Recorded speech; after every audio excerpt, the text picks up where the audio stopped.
but essentially you are losing 4% muscle mass every year that you don't put resistance on your muscles. And so it could be weights, it could be push-ups, it could be going in a pool and pushing the water around, but basically you are going to lose muscle year after year after year. So what people get wrong is they think when they're 40 that the clock has now started to work against them and that their metabolism slowed down because they're now 40.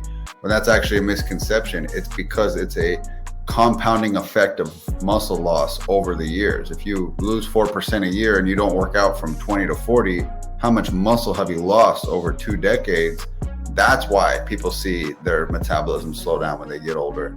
So that's what I did, was resistance training and high protein diet. And that's basically what I taught my clients. And then I went on to open 6 gyms over 6 years in Southern California. And the reason we got people crazy results was because we put them through that same protocol, like get resistance on your muscles, eat lots of protein, the fat is going to melt off. Nice. So wait a minute. So what made you want to open a gym? Because that's very competitive. Yeah. Oh, dude. And California, I would argue, is the most competitive place in the world to open a gym. So my ramp up was first, because I had no money, I went to people's homes. And so I would go into their home and bring dumbbells and I would train them in their living room, their garage, whatever. And I quickly realized this sucks. Like, I'm driving all around town. I'm not making a lot of money. I thought the convenience would help me fill up my calendar, but it's like they were all scattered and I didn't have a full work shift like normal people do. Then I went and I said, well, I'm going to charge less if they come to me. So I started doing small group sessions in my 3-car garage. I converted into like a badass gym. I got all kinds of cool equipment. And so now we're training in my garage in groups of 4 or 6. And now I'm making more money, but the weather is working against me. When it's hot, my garage is cooking. And when it's cold, we can see our breath while we're working out. And so people are like, man, I wish you could get your own spot and we can get out of the elements.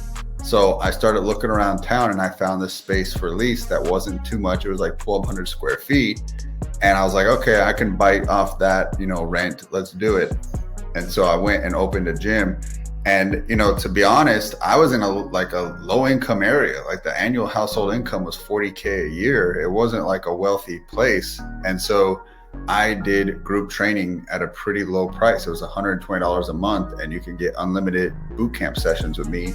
And I was running 7 to 8 sessions a day. So you just anytime you want, but I'm grinding myself physically, doing these things back to back, session after session after session. And so eventually got out of that, hired my first coach to own one block. They did the mornings and I did the evenings, so I can sell and I can market. And I had to start learning those skills. And then I eventually hired another coach to run the evening block. And then I was freed up and I could do nothing but marketing and sales. And that's where we really started skyrocketing. And I was able to go on and open more. And I developed a big grand opening strategy where every gym I opened, I had 200 to 300 members from day one. So we were cash flow positive from day one. And it was all because, again, what I learned from marketing.